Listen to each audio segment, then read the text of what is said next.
What in the world is Cam Ward smoking today? I don't know why I come on this one. I don't know why I come on X, Twitter, whatever you guys want to call it.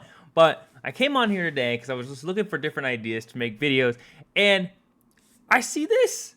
What is he talking about? He says, I mean, at the end of the day, them boys who in that committee, I really doubt they watched that tape or not.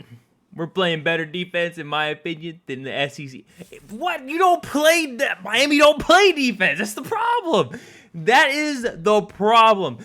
When you have freaking Syracuse scoring 30-plus points, or Georgia Tech scoring 30, Louisville scoring almost 40, you're not playing defense. You're not fucking playing defense. What the hell are you talking about? Our defense is just on the same level as freaking the SEC team. Stop the cap right now. Stop it, Cam Ward. What are you talking, bruh? Someone needs to get the microphone away from this guy. Someone needs to get this guy off of Twitter. He is smoking something, and I wanna hit at that because the sheer delusion this man has is crazy. It's mind-boggling. But we're here to talk about the transfer portal. And the big news in the transfer portal of a bunch of different quarterbacks from a bunch of different teams, ranging from Power 4 to all the way to Group of 5. We're going to go over a bunch of cool announcements by some of these teams. And some of these teams, there's a couple of them that have potential locations that we might even go over. And we might talk about that a little bit on each of these quarterbacks. We're not going to go over every quarterback that's been announced so far, but it's the end of the season, so we'll get to see who's deciding to leave. First quarterback we have on the chopping block, we have Arizona quarterback Noah Fifita. He's entered the transfer portal with 2 years of eligibility left. Arizona has not been looking too good this year, and I think he's seen the writing on the wall for Arizona that Arizona will probably be in more of a rebuilding stage for the next 1 to 2 years. And I don't know. I think it's a good move. I don't know where he would end up. There's a couple options that I'm thinking off the top of my head. I don't know. He's not the most elite quarterback, but he could probably end up places like Kansas, maybe some other Big 12 schools like maybe Oklahoma State. Some teams that probably need a quarterback that has some experience under their belt, but I'm not 100% sure where he would end up. There's a lot of places to go, but I don't know which teams would want this guy's type of play style. But then again, Arizona hasn't really been utilizing him to the highest level. As you saw in the final game of the season, they couldn't move the ball. Next quarterback we have is a 4-star quarterback. Justin Martin has decided to leave UCLA and enter the transfer portal. This guy is a beast. Watching him play at UCLA, I felt like they were underutilizing his talent. UCLA is a team that just can't get things going. And that's the problem. There's a problem with a lot of things. That's why people enter the transfer portal, because they want to go to greener pastures. But then again, the grass is not always greener on the other side. I think he could fit in a very wide range of teams, potentially like Washington, Utah, different things like that. I think that he has a lot of opportunity, potential, even potentially moving to across the country to some of those SEC teams, maybe a little bit ACC. Maybe even go to Stanford. I wouldn't go to Stanford. If you want to win games, you want to have a compete for the championship, I wouldn't go to Stanford. But it is an option. But I do think that he has an opportunity here. He could even go to USC, because there might be a quarterback on this list that's from USC as well.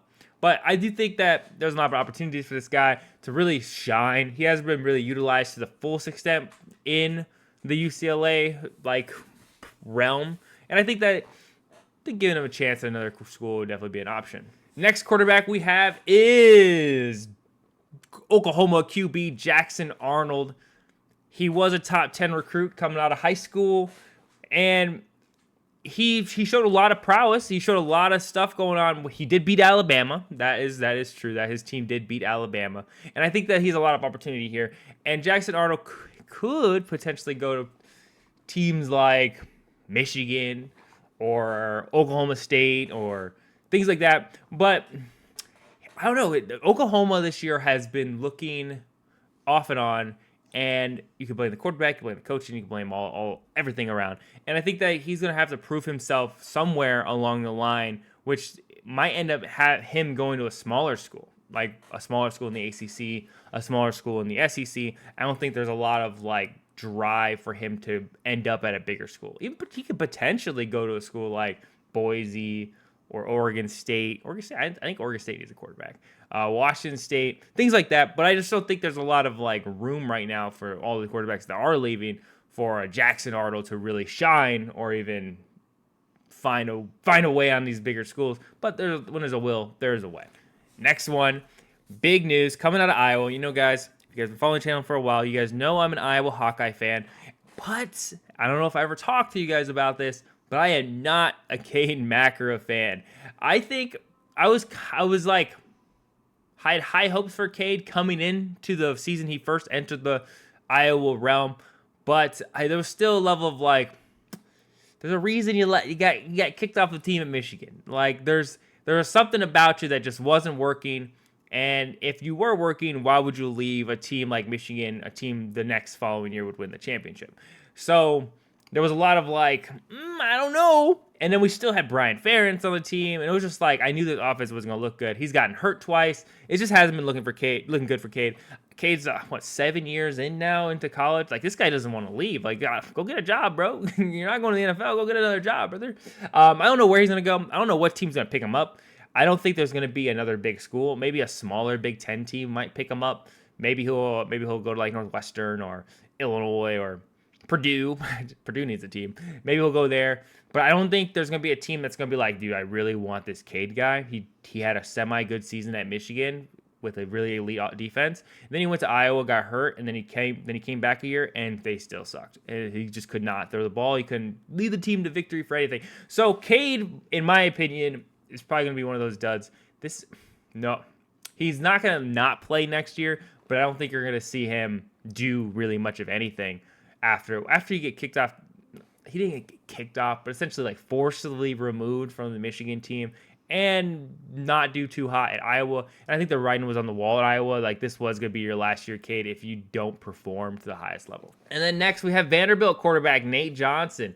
I am surprised that he is leaving. With Vanderbilt performing the way they did this year, there was a huge chance for Vanderbilt to really excel. Try to keep some of these players that they have that allowed them to grow. But then again, there's a level of some of these players probably just came to Vandy because they were the only school that offered them anything, and they wanted a chance to shine, which didn't let them go toe-to-toe to Missouri, beat Alabama. Some of these players have the high horse. Like we were at Vandy, we beat Alabama. So I think Nate Johnson, sky's the limit for him. I think any SEC team would really want him on their team. I don't know about full-time starter, but unless you're like one of the I think. What teams would really need a quarterback in the SEC? I don't know. Maybe he'll go across the country. He'll go fill that UCLA spot or go to a different team that isn't in the SEC. But he does have the sky's the limit for him. I think there's a lot of options for this young man to really excel within the college realm. He's done really well at Vanderbilt, and I think that he could potentially be really good at other schools as well. Next, we have his Texas A&M QB Connor Weigman. It's crazy to see that there's an Iowa logo down there. And let's just scroll down a little bit. These are all the teams that on 3 think that he's going to end up at. Well, Syracuse lost a quarterback. Missouri sucks, and they also just lost a quarterback. Iowa doesn't have a quarterback. Like, we have backups, and they're not very good. Louisville, I think, just lost a quarterback, and Wisconsin doesn't have a quarterback either. So, sky's the limit for this man, and I think that he has shown a lot of potential within the Texas A&M realm, but I don't know why he's leaving. Was another Cade Makara situation, because if I'm an Iowa fan. I don't want your sloppy seconds. I don't want them. But then again, we got Iowa as a new offensive coordinator, and he needs to find a guy that he really trusts, because Cade was Brian's guy, and Brian, we all know Brian. He's terrible at offense. He's terrible at offensive schemes. As a new offensive coordinator, he gets a chance to pick the cream of the crop around the country for the transfer portal, and depending on how much he wants to pay for it, well, depending on how much talent he gets. And I think it would be a really good addition if Iowa could potentially go for this guy and potentially go for a new freshman, like a high-caliber freshman, like a 4-star. I know Iowa doesn't really pick up 4-stars. Wishful thinking. Wisconsin, same thing. Louisville, I think, is in the same boat as Iowa. I think the only team that's not in the same boat on this list is probably Missouri. Missouri probably picks up more talent than the other schools on this list. But I think this would be a great pickup for all those schools. If these are his only options, that sucks. Like, that's really bad for him. I guess like he really wants to start and he really wants to elevate a team to the next level. Maybe he wants that underdog story. like go to Iowa and like change the program around, I guess. But who knows?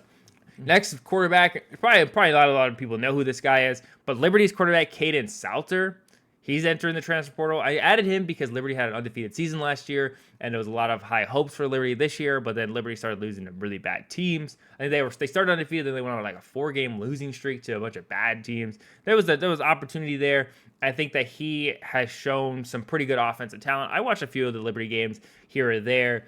I do like Group of Five. I know a lot of people don't. A lot of people don't watch those games. But I do think that they do add some value to the watchable experience. It's really hard to watch them because if you guys don't watch the ESPN like broad like channels, even like some of the Fox broad channels, the announcers on there are so freaking boring. They're so boring.